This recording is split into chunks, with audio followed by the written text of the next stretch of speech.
ధనయజ్ఞంగా దాన్ని మార్చే ప్రయత్నం చేసినారు తప్ప ఎన్నడూ కూడా ఒకసారి కూడా సిన్సియర్గా చిత్తశుద్ధితో గోదావరి నీళ్లను తెలంగాణ బీళ్లకు మలపాలైన ప్రయత్నం మాత్రం కాంగ్రెస్ ఎన్నడూ చేయలేదు. 9 హట్టి అన్నారు, తట్టేడు మట్టి కూడా తవ్వలేదు. ఇది వాస్తవం.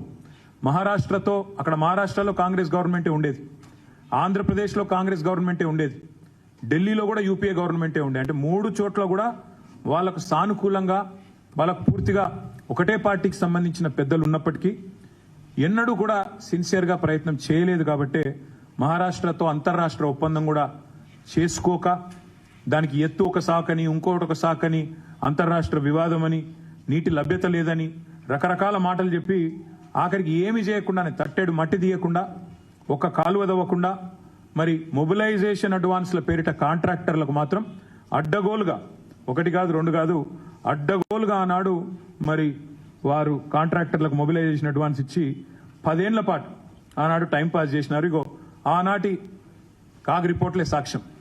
52,000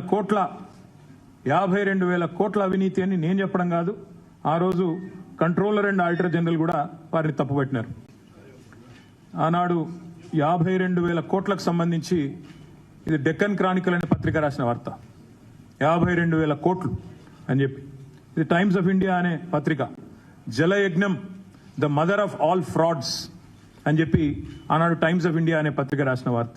అంటే ఇట్లాంటి కోకొల్లలు ఆనాడు కనీసం కాలువ దవ్వకుండా కనీసం తట్టడి మట్టి తీయకుండా మొబిలైజేషన్ అడ్వాన్స్ల పేరిట ఆనాడు ఇది జలయజ్ఞం కాదు ధనయజ్ఞం అనే స్థాయికి ఆనాడు మరి అప్పటి కాంగ్రెస్ ప్రభుత్వం తీసుకున్న ప్రోగ్రాంని ఎంత దుర్మార్గంగా నడిపినారో ఆ రోజు రాష్ట్ర ప్రజలందరూ కూడా గమనించారు. దాన్ని సంస్థలు కూడా తప్పుపట్టినాయి.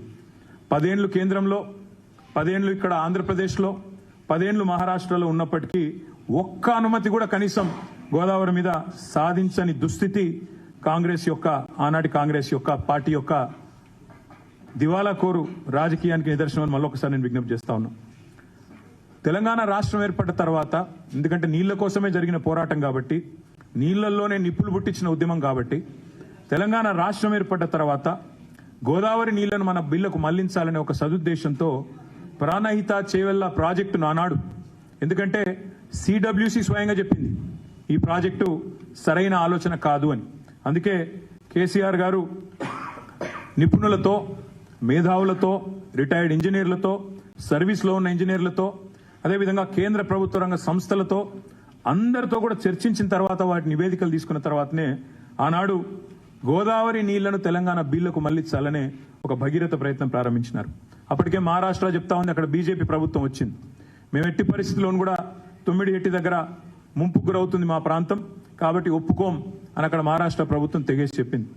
ఎన్నింటికి మించి సెంట్రల్ వాటర్ కమిషన్ 9 హెట్టి దగ్గర నీటి లభ్యత లేదు అని స్పష్టంగా తన నివేదిక ద్వారా చెప్పింది. చెప్పడమే కాదు ఆల్టర్నేటివ్ చూసుకోండి ప్రత్యామ్నాయం చూసుకోండి అని స్పష్టంగా చెప్పిన తర్వాత సెంట్రల్ వాటర్ కమిషన్ లెక్కలు వ్యాప్కో సర్వే నిపుణుల సలహాలు సంప్రదింపులు ఇవన్నింటి తర్వాత ఆనాడు 9 హెట్టి కంటే ఎక్కువ నీరు లభ్యత ఉండే మేడిగడ్డ వద్ద మరి నీళ్లు తీసుకోవడం మేలు అనే నిర్ణయానికి వచ్చి కాళేశ్వరం అనే ప్రాజెక్టుకు ఆనాడు శ్రీకారం చుట్టడం జరిగింది. అనేక సార్లు ఒకసారి కాదు అనేక సార్లు పక్క రాష్ట్రంలో బీజేపీ గవర్నమెంట్ ఉన్నా వారితో రాజకీయ